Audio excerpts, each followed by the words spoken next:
AICC ಅಧ್ಯಕ್ಷ ಮಲ್ಲಿಕಾರ್ಜುನ್ ಖರ್ಗೆ ನಿನ್ನೆ ಒಂದು ಎಚ್ಚರಿಕೆಯನ್ನ ನೀಡಿದ್ದಾರೆ. ಎಚ್ಚರ ತಪ್ಪಿದ್ರೆ ಸರ್ಕಾರ ಕೈತಪ್ಪಲಿದೆ, ಹುಷಾರು ಎಂದು ರಾಜ್ಯ ಕಾಂಗ್ರೆಸ್ ನಾಯಕರಿಗೆ ಕಿವಿ ಮಾತು ಹೇಳಿದ್ದಾರೆ.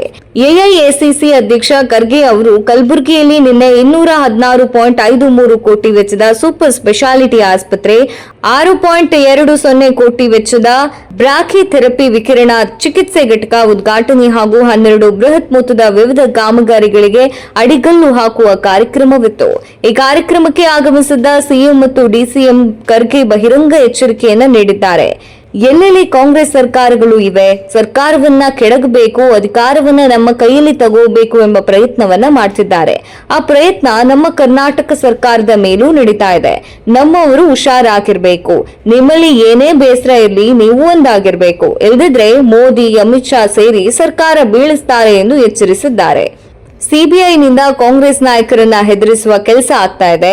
ದೇಶದಲ್ಲಿರುವ ಕಾಂಗ್ರೆಸ್ ಸರ್ಕಾರಗಳನ್ನ ಬೀಳಿಸಬೇಕು, ಅಧಿಕಾರ ಹಿಡಿಯಬೇಕು ಎಂಬ ಪ್ಲಾನ್ ನಡೀತಾ ಇದೆ ಅಂತ ಗುಟ್ಟೊಂದನ್ನ ಖರ್ಗೆ ರಟ್ಟು ಮಾಡಿದ್ದಾರೆ. ಒಟ್ಟಾರೆ ಹುಷಾರು ಅಂತ ಖರ್ಗೆ ಆಡಿದ ಮಾತು ಭವಿಷ್ಯ ಏನಾದ್ರೂ ನುಡಿದ್ರ ಅನ್ನೋ ಸಂಶಯ ಹುಟ್ಟಿಸಿದೆ. ಖರ್ಗೆ ಅವರ ಈ ಮಾತು ಇಡೀ ಕಾಂಗ್ರೆಸ್ ಪಡೆಯನ್ನ ಚಿಂತಾಕ್ರಾಂತಕ್ಕೆ ತಳ್ಳಿದೆ.